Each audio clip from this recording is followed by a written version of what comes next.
Welcome, welcome, welcome! Today I'm going to show you how I add 2 more cherries to this painting. While I'm visually demonstrating, I'm going to talk about cherries and why I've featured them so often in my artwork. But first, Let's have the other cherry here, right here. And let's have it kind of on its side and seeing it from the top so that the stem will come out of the top. Wish I had a real cherry to look at right now. Here's some footage of when I lived on 117th Street in Harlem of New York City. This cherry tree was the most phenomenal cherry tree, and I could see it from my fire escape window, which is where I took these pictures. And it happened to be my neighbor's tree. And since it was growing in my landlord's yard, essentially, and if there was a storm, it could, damage my landlord's building, the neighbor, he cut it down. So I'm using some images on the internet to kind of help me along as a reference in my imagination. Back in the 2000s, I based an entire series of paintings on a vintage cotton hand-painted tablecloth background that featured dark blue, red, and green cherries on it. This one was and will always be my favorite of that series. It's called Ballerina with Bugs, and it was painted in 2006.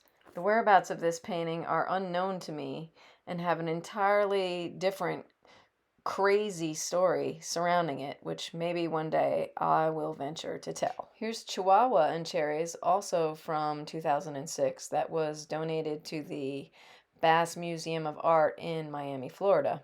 Originally, it showed at Goya Contemporary in Baltimore, Maryland. Let's see what happens here. This is the gloss medium. This is not a brand new brush, so it has some hairs that are sticking out in spots. But that's okay. We'll just work with it. Super shiny now. It's going to be cool.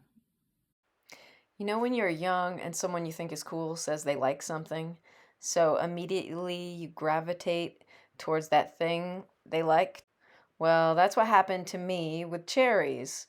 I was in my 20s freelancing doing window display at Saks Fifth Avenue when a young woman from Virginia had gotten an internship in the visual display department at Saks.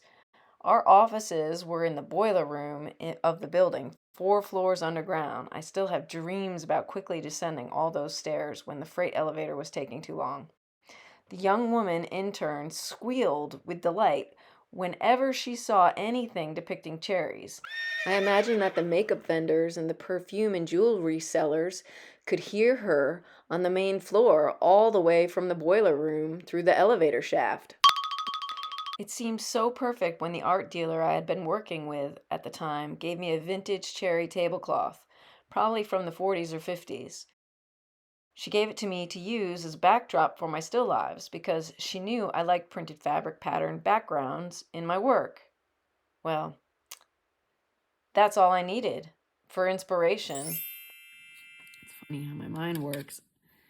I'm totally enjoying doing this, and then suddenly the thought creeps in, oh, you need to get into your studio and start your new studio and start painting those walls.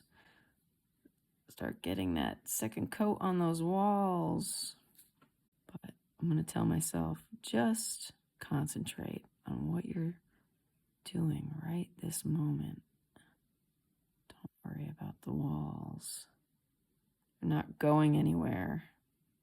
And when I'm in there painting the walls, I'm thinking, oh, I should be working on my little daily art quest painting. Oh, there's so much I want to do. So much I want to do. All right. I'm so excited about this painting. It's like a whole realm of cherries. Cherries going back as far as the eye can see. Cherries going back through eternity. Cherries forever in this grid, this land of cross-hatching. Before we see what the cherry painting looks like with a clean background, I just want to see what I can do with this leftover palette paint that's kind of like starting to get thick and dry. And I just kind of want to have a little fun with it. And I don't know, I'm feeling inspired before I go up to the house and watch Columbo with my family. Feeling a bit inspired. So, got red, green. This red is this Naphthol Crimson, and it's really, really beautiful color. And now it's mixed with the green on my brush. It's like Christmas. See what happens. I like going in circles, obviously. Oh boy, oh boy, oh boy. This, for me, is so much fun. This is the best. It's great to, like, it's great to just settle in and paint something, a still life, and work on it and work on it, work on it. Oh, there's green on that side of my brush. It's like a magic trick. Wow. Now that could be interesting content. On this side, it's red. And on this side, it's green. It's kind of cool. This is like another special 8. And here is the fluorescent red. See, it's already starting to dry up too. It's like chunky and getting dry. And then in my palette, my green, this like lemony, limey green fell over in my palette, so that's kind of a mess. So let's go ahead and put that right here along the edge.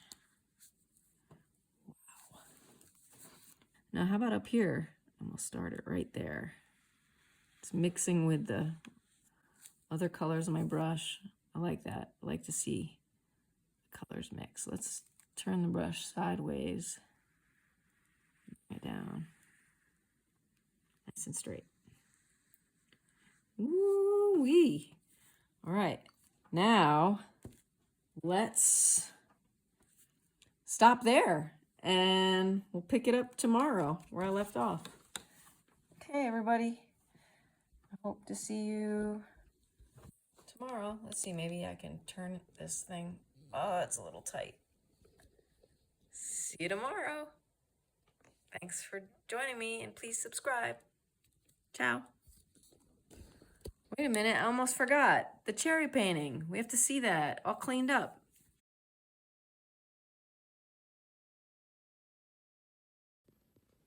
Let's do a little spin with my phone. Whee! Whoa, oops. That didn't work. Wow. Wowzers. Wow, I like it.